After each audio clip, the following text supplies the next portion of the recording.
عبدالله از کندوز پرسیدند که در عروسی های ما ملت بجز از مهریه مصاریف اضافگی از داماد گرفته می شود، آیا جایز است یا خیر؟ مدلل بیان نمایید. خیر عزیز دل، در عروسی ها همو سیرت و اصولنامه رسول گرامی چند چیز است.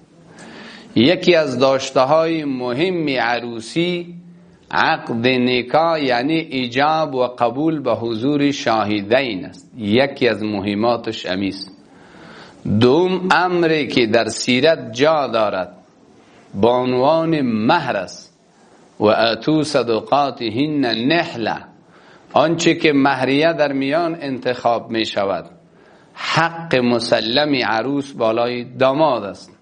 دو سوم مسئله در اینجا در بحثی که در میان می آید مسئله ولیمه هست. سیرت رسول گرامی صلی الله علیه و سلم، ولیمه همانا نانی که بچه‌دار تهیه میکنه از طیب خاطر از مدرک حلال اگر باشد.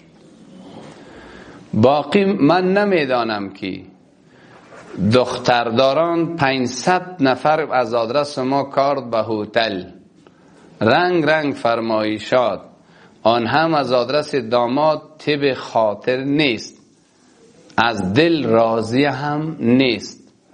فقط اینجا خوردن مال غیر بدون اجازه آن گفته می شود. مال غیر را بدون اجازه خوردن به نص قرآن کریم، به احادیث رسول صلی الله علیه و سلم، به اجماع امت اسلامی نادرست است. امیدوارم موضوع را گرفته باشید.